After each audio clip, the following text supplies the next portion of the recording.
US President Donald Trump ordered a royal guard to salute him. But the guard's response? He didn't raise a hand. He didn't even look in Trump's direction. And what happened next left the entire palace dead silent. And reminded a former president in no uncertain terms, this isn't America. Want to know exactly how it unfolded? First, hit that subscribe button and drop a comment below telling us where in the world you're watching from. Now, without further ado, let's get into it. You know that particular kind of London afternoon where the sky's this perfect shade of grey and there's just enough breeze to make the Union Jack snap lazily against its pole? That's exactly what it was like when the sleek convoy of jet black SUVs came rolling through those massive wrought iron gates of Buckingham Palace. The vehicles had that unmistakable American diplomatic look. Tinted windows darker than sunglasses, reinforced plating thick enough to stop a small missile, and that subtle but unmistakable air of, we're very important people inside here.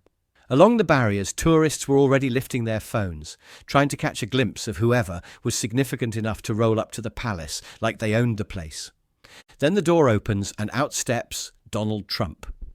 Now, at 78, the man still carries himself with all the subtle grace of a bulldozer in a china shop. Navy overcoat, perfectly pressed, that signature red tie catching the light, and he's adjusting his collar while scanning the courtyard, with the expression of someone who's mentally calculating how much all this real estate would be worth if you just bulldozed it and put up condos. Still doing the whole medieval cosplay thing, huh? He says to one of his aides. And yeah, he says it loud enough for the nearby palace staff to hear every word. You'd think with all this real estate, they'd modernise a little, maybe bring in some actual security instead of guys in Halloween costumes. The British diplomatic staff exchanged those perfectly polite but deeply strained glances that only come from years of dealing with challenging international guests. Nobody corrects him. Nobody even acknowledges the comment. They just keep doing their jobs with that distinctly British ability to remain professional while internally screaming. Now, across that expansive gravel courtyard, you know, the kind that crunches satisfyingly under your feet and probably costs more per square foot than most people's houses, stands Warrant Officer Jonathan Parr, 38 years old, absolutely motionless at his ceremonial post. And when I say motionless, I mean the guy could give lessons to actual statues. His crimson tunic is pressed so sharp, you could probably cut yourself on the creases. His boots are polished to a mirror shine that's reflecting the grey sky. And his eyes are fixed straight ahead with that 1,000-yard stare that only comes from serious military training.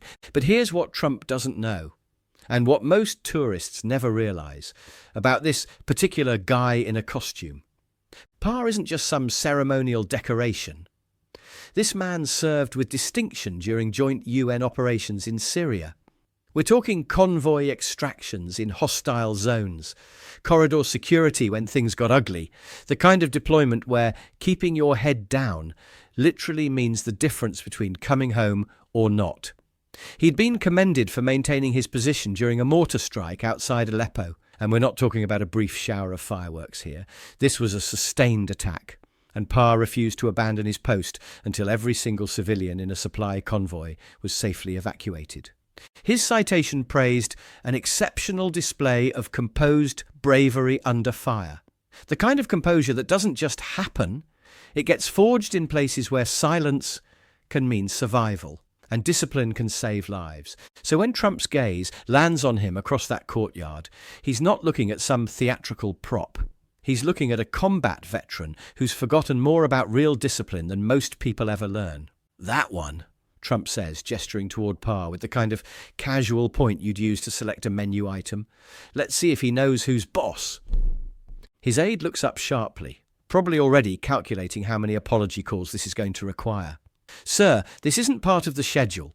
But Trump's already moving, striding off the designated visitor pathway with that signature swagger that suggests he's never met a boundary he couldn't simply pretend didn't exist. Behind the rope barriers, you can actually see the tourists' phones rising like some synchronized digital ballet, because everyone can sense it.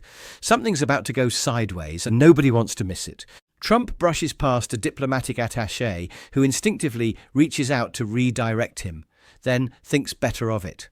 I mean, what are you going to do? Physically restrain a former US president in front of 50 cameras?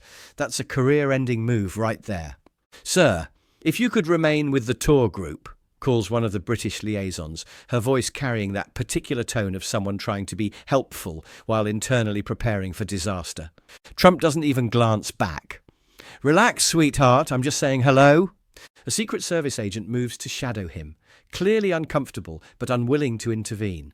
Behind them, one of Trump's personal aides is already mouthing apologies to an increasingly flustered palace official. And those phones?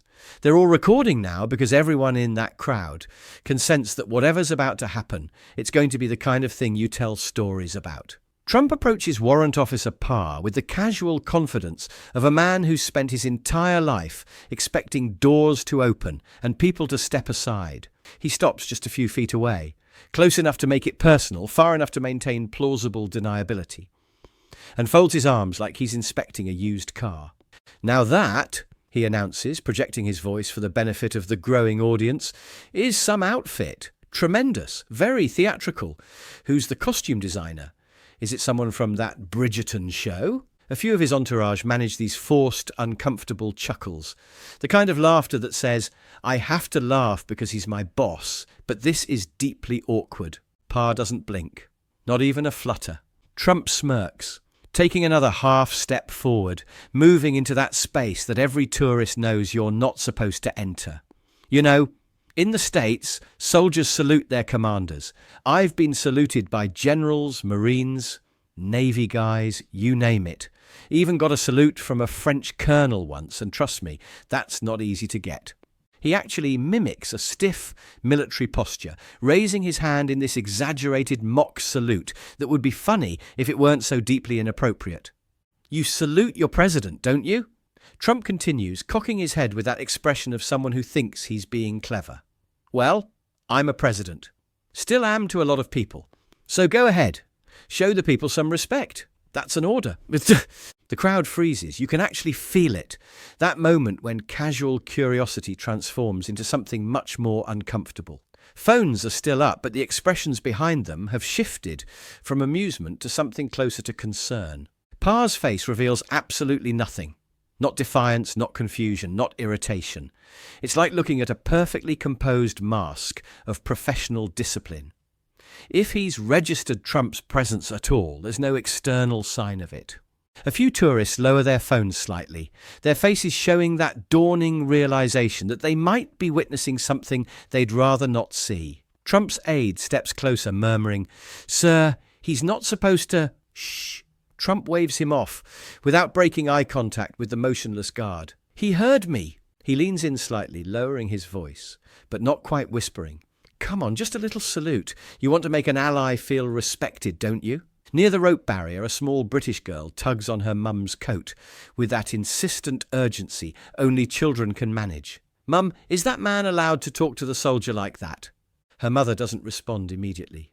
When she does, her voice carries that careful tone parents use when they're trying to explain something complicated to a child. "No, sweetheart, but some people think rules don't apply to them." Parr remains perfectly still, rifle held at precisely the correct angle, eyes locked on that distant point that guards are trained to focus on. It's not that he's ignoring Trump. It's that maintaining his post requires a level of focus that transcends whatever's happening in his immediate vicinity. Trump turns slightly toward the crowd, arms raised in that "can you believe this" gesture that's become his trademark. What, nothing? Is he frozen? Is this guy on strike or something? An American tourist, probably trying to be helpful, calls out, "He's not going to move, sir." That's kind of the whole point. Trump glances back at Parr, and for the first time, you can see genuine irritation starting to creep around the edges of his practiced showmanship. The smirk wavers just slightly. "You think you're better than me? You think this uniform makes you untouchable?" His voice drops to something closer to a growl. "I said salute me. Now, nothing. Not a blink, not the slightest shift in posture. And suddenly, what started as a performance has become something else entirely. The crowd has shifted, gone from amused onlookers to increasingly uncomfortable witnesses. Some people are turning their phones off completely. The laughter has completely died. Parr hasn't moved a muscle, hasn't said a word, hasn't even acknowledged that anything unusual is happening. And yet, somehow, in that perfect stillness, he has just reminded everyone present, without uttering a single syllable, exactly where the boundaries are, and exactly what happens when someone who's used to getting their way meets someone who simply won't. The tension in that courtyard is so thick, you could practically slice it with a ceremonial sword. Trump is still standing there, maybe 3 feet from Warrant Officer Parr, clearly expecting some kind of reaction, any reaction. But he's getting nothing, absolutely nothing. This guy's something else, Trump mutters, shaking his head with that exaggerated grin that doesn't quite reach his eyes anymore.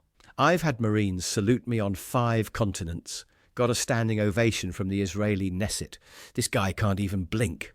He starts circling slowly, hands clasped behind his back, like he's a drill instructor inspecting a particularly stubborn recruit. How do you people keep a straight face doing this all day? Don't you get tired of pretending you're statues? Parr maintains that perfect forward gaze, unmoved as granite. From somewhere in the crowd, you hear this quiet voice. An older gentleman, maybe in his 60s, wearing a faded navy blazer with a small poppy pin on the lapel. He speaks just loud enough for the people around him to hear, but there's something in his tone that makes others lean in to listen. That one's been to Syria twice, he says, nodding subtly toward the motionless guard. Held a corridor while civilians evacuated under sniper fire. He's not pretending. A schoolboy, can't be more than 10 or 11, tugs on the man's sleeve. Who's that orange man yelling at the soldier? The veteran looks down at the kid, then back at the scene unfolding in front of them. A loud voice trying to get attention from someone who earned his the hard way. You can see it rippling through the crowd now. That shift when people start to really understand what they're watching. The phones are still up, but nobody's smiling through their screens anymore. The atmosphere has changed from curious entertainment to something much more serious, much more uncomfortable. Trump's aide checks his watch for the 3rd time in as many minutes, his eyes constantly scanning the growing crowd of onlookers. They're not laughing anymore, and you can practically see him calculating how badly this could go viral. You're not saluting because of politics? Trump continues, his voice now carrying a sharper edge. Because I wasn't your guy. Still nothing from Parr. Or is it ego? You think you're better than me, standing there like that? The silence stretches and stretches until it becomes its own kind of answer. An American woman near the back of the crowd shakes her head slowly, speaking to no one in particular, but loud enough for several people to hear. He doesn't think he's better. He just knows he's not lesser. Someone else murmurs, "This is painful to watch." And it is, because what started as Trump trying to assert dominance has become something else entirely. He's clearly growing more agitated, his voice losing that performative bravado and taking on the crack of real irritation. "You're a soldier, aren't you?" he demands, stepping even closer to the line he shouldn't cross. "You follow orders? I just gave you one." The silence that follows isn't passive anymore, it's not empty. It's active resistance, in its purest, quietest form. The kind that doesn't need fists or shouting or grand gestures. It just needs presence, composure, the absolute refusal to be moved by bluster. A teenage girl whispers to her friend, "Why doesn't he just leave?" "Because he's losing," comes the answer, and he knows it. For the first time in the entire exchange, Trump hesitates. His eyes flick toward the crowd, and what he sees there probably isn't what he was expecting. Their expressions have turned stone serious. Some look embarrassed for him. Some look angry at him. None look amused anymore. He tries to recover, throwing up his arms in that exaggerated gesture of exasperation. "Well, I guess he's above even a presidential order. Maybe we'll see if the king himself gets more respect." But the joke falls completely flat. No one laughs. No one even smiles. Because they all understand something Trump apparently doesn't. Warrant Officer Jonathan Parr isn't being disrespectful. He's being disciplined. He's following protocol that's existed for centuries. Protocol that doesn't bend for anyone, regardless of their title or their ego or their expectation of deference. And the power of that discipline, of standing absolutely still when every camera, every insult and every provocation is trying to pull you off course, is slowly filling the entire courtyard like floodwater. Trump is still talking, still gesturing, still trying to command the moment. But no one's really listening anymore. They're watching Parr, the man who hasn't moved, the man who won't be moved, and for maybe the first time in his entire public life, the man who always demands attention doesn't have it. The sound that cuts through the tension is unmistakable. The crisp rhythm of polished military boots against flagstone. Everyone turns to see a tall woman in an impeccably pressed navy uniform emerging from the palace side gate, moving with that particular kind of measured urgency that suggests someone in authority has decided things have gone quite far enough. Major Caroline Brooks, Royal Household Protocol Office. If you've ever wondered what quiet authority looks like, she's basically the textbook definition. Tall, sharp-featured, with the kind of bearing that comes from decades of managing situations exactly like this one, where politics meets protocol and somebody needs to gently but firmly remind everyone where the lines are. She approaches Trump with the practiced ease of someone who's dealt with difficult heads of state before, offering a polite but unmistakably firm nod. "Mr. Trump," she says, her voice carrying that distinctly British quality of being perfectly courteous while simultaneously brooking absolutely no argument. "I'm Major Brooks. On behalf of the royal household, I must ask that you return to the designated viewing path."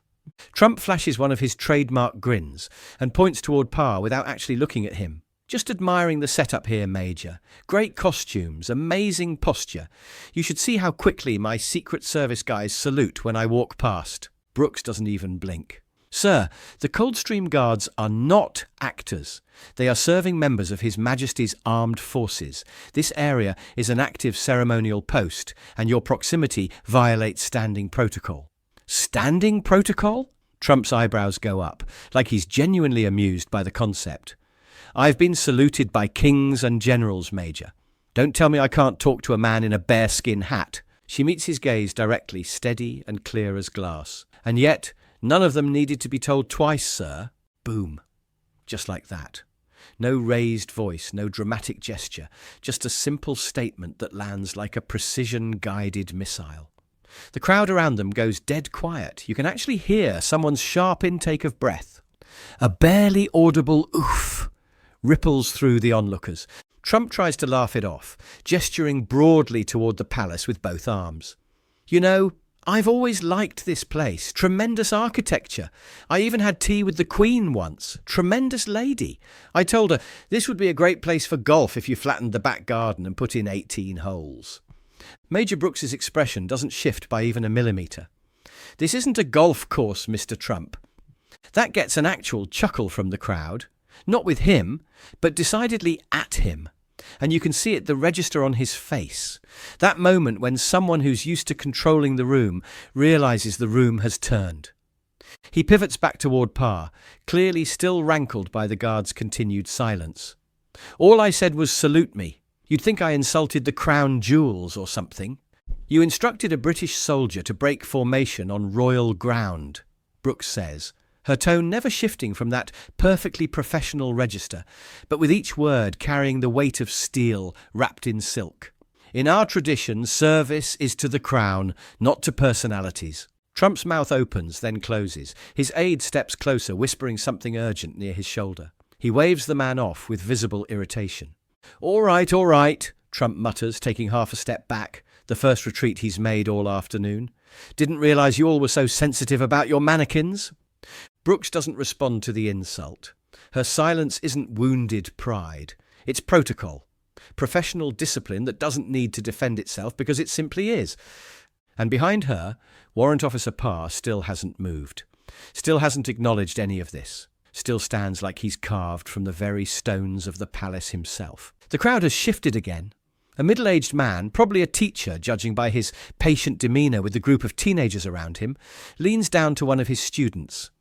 "That guard just won more respect standing still than most people get shouting on a stage," he murmurs. The teenager nods, eyes still fixed on Parr. "He didn't even say a word." Trump casts one more glance around the courtyard, maybe trying to salvage something from this moment. But the stage has completely turned. The tourists aren't looking at him anymore. They're not hanging on his words or waiting for his next move. And they're watching the guard, the man who didn't flinch, the man who wouldn't be moved, and the officer who didn't need to raise her voice to make her point. Somewhere in the crowd, you hear a whispered, "He held the line." Another voice follows, "And never even looked him in the eye." The moment no longer belongs to Trump. He stepped into a tradition that doesn't bow, doesn't bend, and definitely doesn't salute on demand. And now he's standing in the middle of it, realizing that for all his bluster and expectation and practiced dominance, some things simply won't be moved. You can feel it in the air, that electric tension of a confrontation that's reached its absolute breaking point. Trump is standing there, just beyond where Major Brooks intercepted him, still within clear view of Warrant Officer Parr. His aides hover behind him like nervous birds, not saying a word. Even the Secret Service agents have that particular look of professionals who just want this moment to be over so they can all go home. But Trump, he's not finished, not yet. He turns back toward the guard with one final attempt at reclaiming control of this situation. "You know something," he says, projecting his voice for the entire courtyard to hear. "I made NATO pay up. Billions of dollars. I did more for your army than your own prime ministers ever did." There's a ripple through the crowd. Some heads turn. A few tourists instinctively look to Major Brooks, but she remains perfectly still, letting the moment play out. Trump steps closer again, not crossing the line this time, but standing right at the very edge of it, defiant and unyielding. That's real power. That's leadership. So show me some respect. Salute your ally. Parr doesn't blink, doesn't twitch, doesn't acknowledge the demand any more than he has all the previous ones. And then, finally, he moves. It's not dramatic, it's not performative, it's not angry, it's just decisive. Parr's right hand shifts on his rifle, lifting it just slightly in a formal repositioning. Not breaking discipline, not abandoning his post, just a subtle, practiced adjustment that any military observer would recognize as a closing gesture. A soldier's way of saying, "This interaction is finished," and then he speaks. One line, firm, unwavering, delivered without ever breaking that ceremonial forward stare. "This uniform doesn't answer to ego." The words hit the courtyard like a thunderclap in perfect silence. You can literally hear the collective breath leave the crowd. It's not loud. It doesn't need to be loud. It's delivered with the same calm precision that Parr has maintained throughout this entire ordeal. But it completely shatters every assumption Trump has made about this moment. Trump's mouth opens to respond, but no sound comes out. For the first time all afternoon, his expression changes. Not into fury, not into offense, but into something else entirely. Something that might almost be recognition. Not admiration, not respect, but the faint, grudging understanding that he has just run headlong into something bigger than himself. Behind the rope barrier, a young boy, maybe 9 or 10, raises his small hand to his forehead in an uncertain little salute. He doesn't fully understand what he's witnessed, but he's seen something in that guard that speaks to him, something worth honouring the only way he knows how. Then another child does the same. Then their mother. Then the old Welsh veteran who spoke up earlier. Then 2 American tourists who have been filming, quietly lowering their phones and straightening their backs. One by one, people along the rope line turn their bodies toward the guard. Not to gawk, not to film, not to judge, but to acknowledge. To participate in something larger than celebrity and spectacle. To stand still, to offer their own silence back to the man who has wielded his with more power than any podium ever provided. Parr doesn't look at them. His duty isn't to public opinion or crowd approval, but the tourists no longer need his attention. They've learned something from his example, and they're following his lead. And Trump? For the first time in perhaps decades, he says nothing. His hands, which have been gesturing and animated throughout this entire encounter, slowly drop to his sides. He looks around the courtyard, scanning the faces of the people watching, not for applause, not for approval, but trying to assess something he clearly hadn't expected. He's no longer the centre of this moment. The man he tried to command has, through pure silence and unwavering discipline, taken the entire courtyard with him. Major Brooks takes a slow, measured breath and nods toward Trump's aides. One of them steps forward and whispers, "Mr. Trump, we should return to the motorcade." This time he doesn't argue, he doesn't protest. He doesn't demand one more chance to make his point. He simply turns and begins walking back toward the palace gates, his entourage falling into step behind him. But here's the thing, as he walks away, the stillness doesn't break.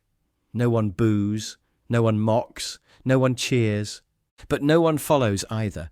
He walks alone, surrounded by the most powerful sound in the world, the silence of a man who refused to be moved. The echo of Trump's leather soles on stone fades gradually as he makes his way back across the courtyard, each step sounding somehow smaller than the last, like punctuation marks on a sentence that's already ended. His aides trail behind him at a respectful distance, eyes carefully averted from the crowd. Even the Secret Service agents look subdued, no longer part of a grand performance, but simply there to facilitate a quiet exit. The atmosphere is extraordinary. Nobody applauds, nobody jeers, but nobody turns away either. It's the kind of profound quiet that doesn't need stage directions or explanation.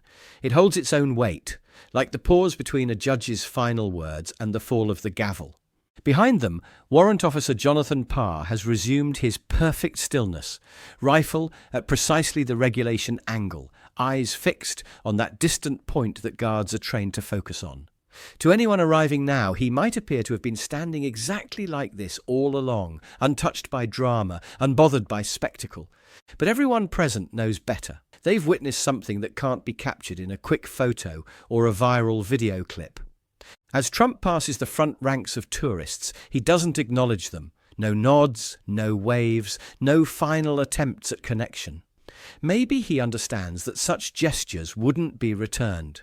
Maybe he's finally grasped that this crowd has found something more compelling to focus on. Some of the onlookers still stand with their hands raised in impromptu salutes. Others simply maintain straight backs and solemn faces, as if they've become part of something ceremonial themselves. No one is filming anymore. The phones have been lowered or turned off entirely. Whatever this moment has become, it's too significant for casual recording. They're not documenting, they're participating. Trump reaches the waiting motorcade. His lead aide opens the car door with practiced efficiency. But Trump pauses before getting in. He turns back just once, for just a moment. The entire courtyard remains frozen in that quiet tribute. Faces turn not towards him, but toward the figure in red, who taught them something about strength without words. He takes one final look at Parr. The guard hasn't moved.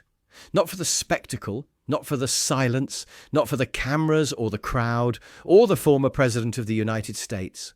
And that immobility, that absolute refusal to be anything other than what duty requires, might be what unsettles Trump most of all. He ducks into the vehicle without another word. The door closes with a soft, final thud. Moments later, the convoy begins its departure, tires whispering against ancient stone as it glides back through the palace gates and disappears into London traffic. But in the courtyard, nothing changes. The tourists remain where they are. The silence holds. Some people have tears in their eyes, though they might not be able to explain exactly why. Others are simply quiet, processing something they've never quite experienced before. The changing of the guard ceremony continues its precise choreography. Heavy drums beat their measured rhythm. Pristine boots march in perfect unison. The flowing river of scarlet and steel moves forward with centuries of tradition behind every step. Parr maintains his post until his exact moment arrives. And when it does, he marches off with the same flawless precision. No acknowledgement of what transpired, no glances toward the crowd, no suggestion that anything unusual occurred. He simply executes his duty and disappears beneath the palace archway, leaving behind a courtyard full of people who will never quite look at strength the same way again. As he vanishes from view, the spectators don't cheer or celebrate. They don't need dramatic gestures or grand finales. They just stand. And in that standing, they've learned something profound about the difference between demanding respect and earning it. A teenage girl near the front whispers to her companion, "He didn't even blink." An American woman murmurs, "That's the first time I've ever seen him lose an argument." Her husband replies quietly, "No, that's the first time I've seen him realize he was never really in the conversation." And then, as if released from a spell, the courtyard slowly begins to breathe again. Phones emerge from pockets, whispers become conversations. The tourists gradually disperse, but they move differently now, more thoughtfully, more quietly. Because not one person who witnessed this encounter will leave Buckingham Palace thinking the same way they did when they arrived. They've seen something that can't be taught in leadership seminars or political science classes. They've seen what happens when real discipline meets manufactured authority. They've learned that the most powerful response to demands isn't always a response at all. They've discovered that sometimes the strongest thing you can do is simply refuse to move. So what do you think? When someone demands respect they haven't earned, should you give it to them anyway? Or should you stand your ground the way Warrant Officer Parr did in front of the entire world? And here's maybe the bigger question. In our age of social media and instant reactions, is there still power in choosing silence over spectacle? Drop your thoughts in the comments below. We genuinely read every single one, and these conversations matter more than you might think. If this moment moved something in you, if it made you think about respect and discipline in a new way, hit that like button. It honestly helps more than you know. Make sure to subscribe and tap that notification bell so you never miss our daily stories about the incredible men and women who guard these traditions. And if you know someone who could use a reminder about what real strength looks like, someone who thinks power means making noise until people pay attention, share this video with them. Our next Royal Guard story is already waiting on your screen. Click it now, and we'll see you tomorrow with another moment that proves the same truth over and over again. Real authority doesn't demand recognition. It simply stands. And when it does, even the loudest voices in the world discover they have nothing left to say.